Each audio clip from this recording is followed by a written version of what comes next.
The pounding on my front door came before sunrise. I opened it to find a deputy sheriff holding an eviction notice with my name on it. Across the street, my own son-in-law leaned against a brand-new Porsche, filming me on his phone. "Hurry up, old man," he shouted. "This house is ours now." I didn't yell. I didn't panic. I looked at the papers, then asked the officer one question, and his face went white. Before I tell you what I asked, let me know where you're watching from in the comments. And if you've ever had family mistake your kindness for weakness, hit like. My name is Harrison Cole. I'm 70 years old, a retired petroleum chief engineer, a widower, living alone on 5 acres outside Austin, Texas. It was a Tuesday. I'd just poured my coffee when the pounding started. Deputy Jenkins stood on my mat, a manila folder pressed to his chest, unable to meet my eyes. "Mr. Cole, I'm sorry to do this," he said, holding out the notice. "Court-ordered eviction." I took it.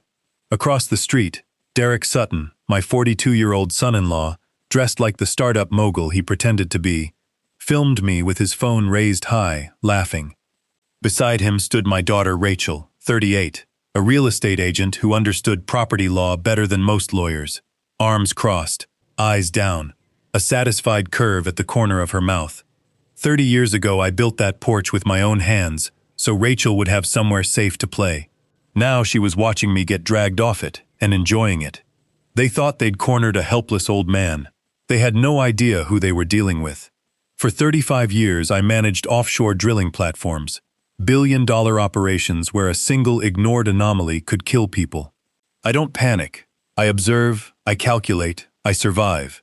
And staring at Derek's smug grin and Rachel's cold indifference, whatever fatherly warmth I had left simply evaporated. I turned to Jenkins, adjusted my glasses, and read the first line of the notice. Filed by Sutton Holdings, claiming full ownership of my land. I laughed, quietly. "Officer Jenkins," I said, calm and level. "This property was locked into an irrevocable blind trust back in 2018. I cannot legally sell it, transfer it, or leverage it. Not even I can. So I need you to tell me exactly what forged document my son-in-law used to get a judge to sign this." Jenkins stopped breathing. The color drained out of his face. He wasn't executing an eviction. He'd just been weaponized in a federal crime, and he knew it. "Sir, I just process what the county clerk hands me," he stammered. "It had a judge's signature. It looked standard." "I know, son," I said. "But standard paperwork doesn't override a blind trust. Whoever filed this committed perjury and presented forged documents to a federal court."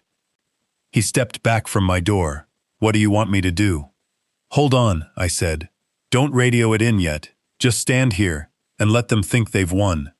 Across the street, Derek kept filming. Rachel whispered something in his ear, smiling. They were certain they'd executed the perfect crime. To understand how certain they were, you need to know how this started. 4 months earlier, on a rainy November night. It was past midnight when the doorbell rang. I opened the door to find Rachel and Derek soaked and devastated looking. I brought them in, made tea. Derek said his tech startup was collapsing. A malicious lawsuit had frozen his assets, and without a bank loan by the end of the week, they'd lose everything. Rachel grabbed my hands, ice cold. "Dad, please. Mom always told you to protect me. Don't let us lose everything." Invoking my late wife was a blow to the chest.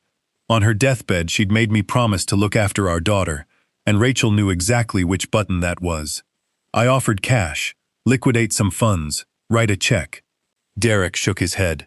"Cash won't help. The bank needs long-term collateral. We just need to temporarily park the management rights of the property under my holding company. It's a standard move to avoid estate taxes. You keep living here. Nothing changes." It sounded plausible. Derek spoke fluent business jargon, and Rachel kept crying, and I looked at my daughter and saw only the girl I'd raised. I agreed. I had no idea I'd just agreed to sign my own death warrant. The next morning, Derek arrived with a nervous notary named Craig and 50 pages of dense legal text. The opening pages matched what we'd discussed: formation of a family LLC, me as passive beneficiary. I read enough to trust it, then signed where the yellow tabs told me to, my eyes tired, my heart heavy with my daughter's tears. Buried in the middle of that stack was a single page I never read carefully. a quitclaim deed. By signing it, I wasn't transferring management rights. I was surrendering total ownership of my 5 acres to Derek's holding company, for nothing. The moment I set the pen down, Derek's whole demeanor changed. He grabbed the papers before the ink dried, thanked me with unsettling intensity, and rushed out the door. That afternoon Rachel called, sounding suspiciously untroubled for a woman who'd been sobbing 12 hours earlier. A small, cold doubt planted itself in my mind. I ignored it. 2 weeks before Jenkins ever knocked on my door, that doubt became certainty.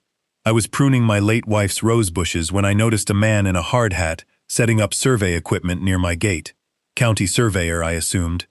I walked over to correct him. He wasn't from the county. He was a private contractor hired by First National Bank to conduct a commercial appraisal, because according to his file, this parcel was scheduled for a full demolition next month to build a luxury retail strip mall. The applicant of record, Sutton Holdings. I kept my voice level and thanked him for his time. Then I walked back into the house and called Rachel. Loud jazz and clinking glasses in the background. Not a startup office fighting bankruptcy. She brushed off the survey as routine paperwork and hung up, annoyed. I caught the words "fresh powder on the summit" over the noise. They were skiing. In Aspen, on a Tuesday. I ran the numbers the way I'd run them on a failing pressure valve. A company supposedly drowning in debt had just bought a new Porsche and flown to a ski resort. The math didn't hold. They weren't broke, they were flush, because they didn't want a loan. They wanted the land, and they already had it. That night I drove to their townhouse, found it empty, and did something an engineer does when he suspects catastrophic failure. He doesn't ask for a confession, he audits the waste. I pulled 2 garbage bags from their recycling bin, junk mail, and a bag of cross-cut shredded paper. Derek had a shredder. He underestimated a man who spent his career piecing together stress fractures. I spent that night on my living room floor with tweezers and tape, reconstructing thousands of paper ribbons under a desk lamp. By midnight, I had an email chain titled Project Sanctuary Acquisition, my home's nickname for its own demolition, and a financial prospectus, a $3.5 million commercial development, my exact address, my property lines, my house scheduled for total removal within 30 days. This wasn't a desperate man saving his company. This was premeditated, planned 8 months in advance, long before that rainy November night when they cried at my kitchen table. The tears, the fake notary, the estate tax story, all rehearsed theater to get a real quitclaim deed buried inside fake paperwork.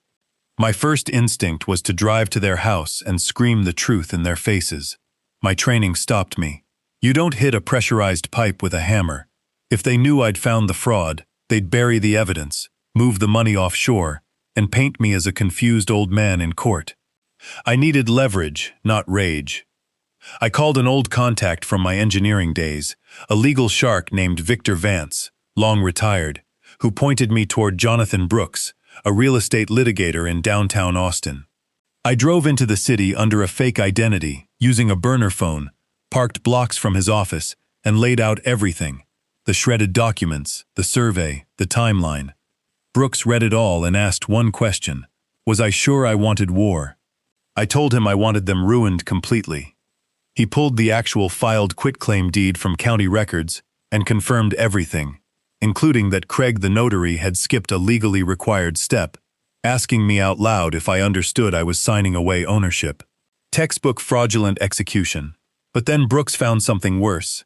Derek had taken that stolen deed straight to First National Bank and used it as collateral for a $2.5 million commercial loan, wired into an offshore account. That explained the Porsche. That explained Aspen. This isn't just a stolen deed anymore, Brooks said. This is federal wire fraud and bank fraud. Decades of prison time. Here's where I told him the piece even he didn't know. In 2018, after my wife's terminal diagnosis, we sat down together and made a decision. We loved Rachel, but we weren't blind to her weaknesses. So we transferred the entire 5 acres into an irrevocable blind trust, with an independent fiduciary as trustee. I was named a passive beneficiary. I could live there until I died, but I had no legal power to sell, mortgage, or transfer the land. Not even I could give it away. The quitclaim deed Derek forced me to sign was worthless. He'd stolen an asset that didn't exist on paper as mine to give. He'd defrauded a federal bank using a ghost asset. Brooks actually laughed, dark, disbelieving. Your son-in-law didn't steal from you. He stole from the federal government. We agreed not to call the FBI yet. Let Derek proceed with the eviction. Let him hand the fraudulent deed to a police officer. That would make his criminal intent undeniable. But I still needed proof of Rachel's complicity. Not just Derek's scheme, but her willing participation. So I bought a matchbook-sized recorder with live transmission and returned home to play the part they already believed, a frail old man slipping into dementia. I called Rachel by her dead mother's name. I left my keys in the refrigerator. I complained of chest pains that didn't exist. They stopped watching me. They thought the battle was already won. On a Thursday, playing sick, I invited Rachel over for tea. I spilled it deliberately, muttered apologies, let my hands shake. She checked her watch 3 times and excused herself to the bathroom to take a call. I pressed my ear to the door and heard her hiss to Derek. He's completely losing his mind. We don't even need to worry about him challenging the eviction. He'll be in a nursing home before the bulldozers arrive. That was the last of my mercy. While she was still in the bathroom, I slipped the recorder into a zippered pocket inside her designer handbag. That night, alone in my study with a glass of bourbon, I listened. Derek and Rachel, gloating, planning a second wire transfer before the old fool noticed his accounts were compromised. Then Rachel's voice again, colder than anything I'd heard from her before. Cancel his heart medication once he's dumped in a state facility. Without it, his heart would give out within a month. Then they'd keep the $2.5 million free and clear. That was the recording I had loaded on my phone the morning Deputy Jenkins stood on my porch with the eviction papers. Derek leaned on his horn from across the street. Time's up, Boomer. We've got a demolition crew waiting. Jenkins reached out a hand to guide me off my own porch. I didn't move. Before you make the worst mistake of your career, I told him, I want you to hear what my daughter said last night. I connected my phone to a Bluetooth speaker hidden among the porch ferns and hit play at full volume. Rachel's voice, gloating about the wire transfer, blasted across the quiet street. Then Derek's voice, boasting that the idiot signed without reading the fine print, that they'd secured $2.5 million against a ghost asset, that the money would be offshore by Tuesday. Jenkins recoiled. Derek froze behind the wheel. Then came the second half of the recording, Rachel's voice, flat and clinical, explaining exactly how to let my heart fail without medication once I was dumped in a state facility. The folder slipped from Jenkins's hand. Neighbors stepped onto their lawns. Derek tried to flee, spilling coffee across his own lap in his panic, boxed in on the driveway. Rachel stood frozen, the mask finally gone. Officer, I said, I believe you now have probable cause for conspiracy to commit murder, on top of the fraud. Jenkins called it in. Within moments, 3 black SUVs sealed the street. Jonathan Brooks had the FBI staged and waiting. Federal agents took Derek down against the hood of his own ruined Porsche and read him his rights. Bank fraud, wire fraud, conspiracy against a federally insured institution. Rachel collapsed to her knees as an agent produced handcuffs, screaming for me to stop them, to tell them it was a mistake, that she was still my little girl. I didn't move from the porch. You didn't just try to steal my home, I told her. You planned my death for a couple $1 million. You sat in my kitchen, drank my tea, and calculated how long it would take my heart to fail without medication. To Derek, cuffed against his own car, I added the final blow. You never ran a title search. That deed is worthless. I put this land in an irrevocable trust in 2018. I couldn't give it away if I wanted to. You committed federal fraud against a $2.5 million ghost asset. I turned my back on the flashing lights and the screaming, and walked into my house, locking the door behind me. 6 months later, it was over. The trial exposed everything, the forged deed, the offshore transfers, and in open court, Rachel's own recorded voice explaining how to let her father's heart fail. The jury took under 3 hours, 25 years each, no parole. The bank seized everything they owned, the Porsche, the townhouse, Every designer handbag Rachel had bought with stolen money. I dissolved the trust, sold the 5 acres to an ethical development firm for $5 million, and left Texas behind completely. I bought a penthouse in Miami, overlooking the Atlantic. I rebuilt my body, my mind, my mornings, and I used part of the proceeds to start a medical charity in my late wife's name, helping elderly patients afford the very medication Rachel had planned to take from me. Sometimes the most dangerous predators don't break in through a window. They have a key to the front door, and they call you family. Forgiveness is a virtue, but protecting your life and your legacy is a duty. You can love your family and still refuse to hand them the keys to your own survival. If Harrison's story kept you hooked to the end, hit like and tell me in the comments, would you have done the same?